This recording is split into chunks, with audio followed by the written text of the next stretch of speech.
Berdasarkan penilaian atas fakta dan hukum sebagaimana diuraikan di atas, Mahkamah berkesimpulan. Mahkamah Konstitusi secara resmi menolak seluruh permohonan sengketa hasil pemilihan presiden dan wakil presiden 2024. MK menolak permohonan pasangan calon presiden dan wakil presiden nomor urut 01, Anies Rashid Baswedan Abdul Muhaimin Iskandar. Sekaligus menolak juga permohonan dari pasangan calon presiden dan wakil presiden nomor urut 03, Ganjar Pranowo Mahfud MD. Berdasarkan Undang-Undang Dasar Negara Indonesia tahun 1945, Undang-Undang Nomor 24 Tahun 2003 tentang Mahkamah Konstitusi, sebagaimana telah diubah terakhir dengan Undang-Undang Nomor 7 Tahun 2020 dan seterusnya dianggap dibacakan.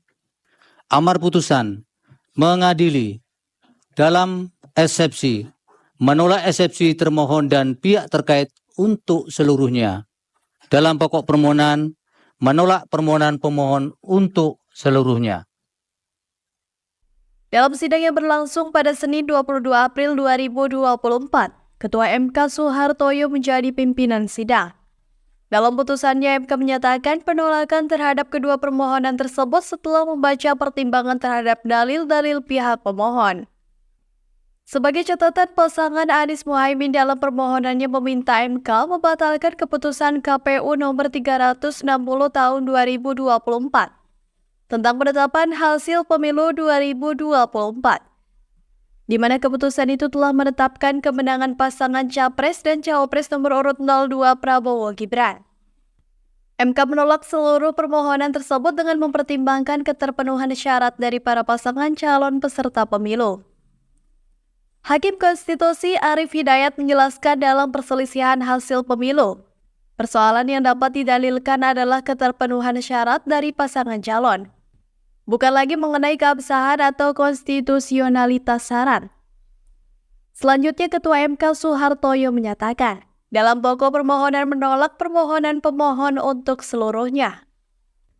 Selain itu, MK juga menolak permohonan sengketa hasil Pilpres 2024 dari pasangan Ganjar Mahfud setelah membacakan pertimbangan terhadap dalil-dalil permohonan. Amar putusan mengadili dalam eksepsi, menolak eksepsi termohon dan eksepsi pihak terkait untuk seluruhnya. Dalam pokok permohonan, menolak permohonan pemohon untuk seluruhnya.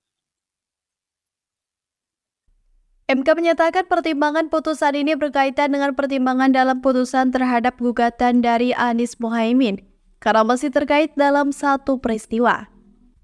MK memutuskan bahwa beberapa dalil para pemohon tidak beralasan menurut hukum. Dalil-dalil tersebut antara lain soal politisasi bantuan sosial intervensi Presiden Joko Widodo. Dalil yang juga tertolak adalah tentang pelanggaran prosedur oleh KPU saat menerima pendaftaran Prabowo Subianto Gibran Rakabuming Raka sebagai Capres-Cawapres. MK menegaskan bahwa kedua permohonan tidak beralasan hukum. MK juga menegaskan bahwa keputusannya menolak seluruh permohonan tersebut telah diambil tanpa adanya intervensi dari pihak manapun, sehingga tetap menjaga independensi lembaga tersebut dalam menegakkan keadilan dan supremasi hukum.